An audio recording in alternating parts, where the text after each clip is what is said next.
Jean-Louis, Grand Prix de Hongrie en plein été et en pleine fournaise. Alors, quelles vont être les clés pour réussir cette manche?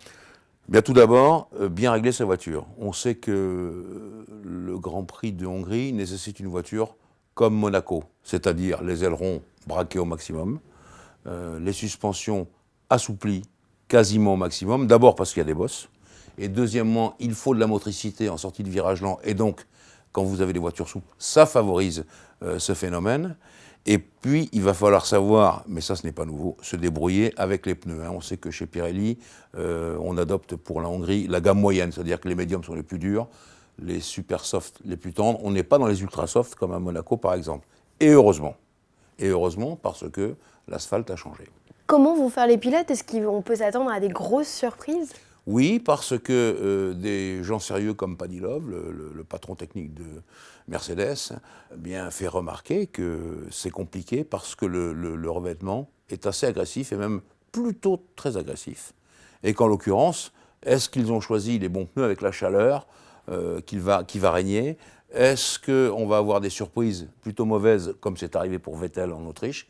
Et donc, ça fait réfléchir. Oui, ça sera la clé. Alors, l'une des autres points de ce tracé, c'est le nombre de virages qui est assez important et qui laisse assez peu de répit aux pilotes finalement. Oui, il y a une courte ligne droite, celle qui est devant les stands, et le reste, c'est vraiment des enchaînements. Il n'y a pas de vraies grandes courbes, on l'a toujours dit. Ce circuit, il a été fait rapidement, avec peu de moyens, parce qu'à l'époque, je le rappelle, 1986, la Hongrie était encore à l'intérieur du rideau de fer. Il faut penser à ça, c'est que la F1 a fait une découverte ce jour-là. Il y a des courbes très serrées, et je pense que le seul virage vraiment très important, c'est une espèce de double droite, c'est le dernier virage qui commande la ligne droite, parce que, déjà, il y a une bosse au milieu, donc les têtes à queue, ça peut arriver rapidement, et deuxièmement, c'est lui qui conditionne toute la ligne droite, au bout de laquelle on pourra peut-être dépasser.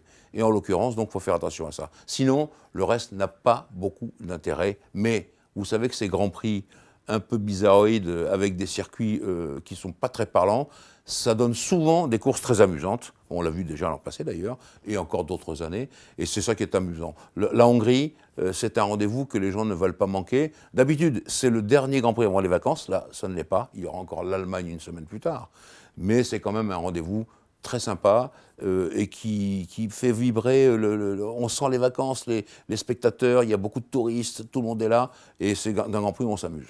Alors l'année dernière, c'est Sébastien Vettel qui avait mis tout le monde d'accord en remportant la manche. Est-ce que cette année, il a les cartes, les clés pour faire la même chose? Oui, alors, est-ce que les Ferrari vont savoir faire fonctionner leurs pneus dans la bonne fenêtre d'utilisation des Pirelli? Parce que le problème de Ferrari, il est là.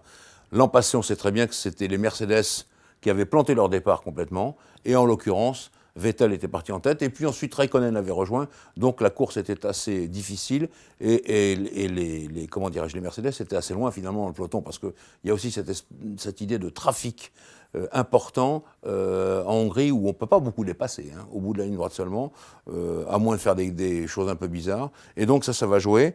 Mercedes peut encore se défendre, ils sont en tête du championnat du monde et largement, mais Ferrari a une carte à jouer. Je rappelle simplement que du côté des Mercedes et du côté de Hamilton et Rosberg, attention aux boîtes de vitesse, on est au 6e Grand Prix pour ces boîtes de vitesse, et on se souvient que Rosberg a eu des ennuis à Silverstone avec ça. Donc attention, ça peut aller dans votre sens, Géraldine, peut-être que Ferrari, finalement ça va marcher.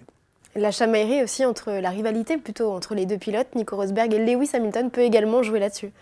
Oui, parce que quand on voit le podium et auparavant la chambre d'appel, comme vous l'avez souligné à Silverstone, et le froid qui y régnait, le froid glacial, si je puis dire, on se demande ce qui va se passer. Vous savez que maintenant, ils ont des sanctions, s'ils font les zouaves. Mais enfin, ça, c'est dans la théorie. La pratique, c'est une autre histoire. Un petit mot, Jean-Louis, pour terminer. Il y a quasiment un an, jour pour jour, Jules Bianchi rejoignait le paradis des pilotes. Est-ce que vous pensez que les pilotes vont lui rendre hommage avant le Grand Prix de Hongrie, comme on le fait aujourd'hui? En tout cas, il sera présent dans les mémoires. Pour une bonne raison, c'est que Vettel, l'an dernier, nous avait subjugués une fois passé la ligne d'arrivée. Immédiatement, il avait offert ce Grand Prix à Jules Bianchi. Et merci Jules, cette victoire est pour toi. Cette victoire est pour toi. Et puis je regarde les tweets, je regarde les blogs, et je vois que voilà, il est toujours présent dans les mémoires. On l'avait enterré quelques jours avant seulement. C'est le Grand Prix où Bernie Ecclestone avait fait venir la famille de Jules, pour qu'il y ait une espèce de rendez-vous sur la grille de départ autour de lui, en tout cas de son casque, tout ce qui rappelait Jules. Et en l'occurrence, je pense qu'on y pensera encore.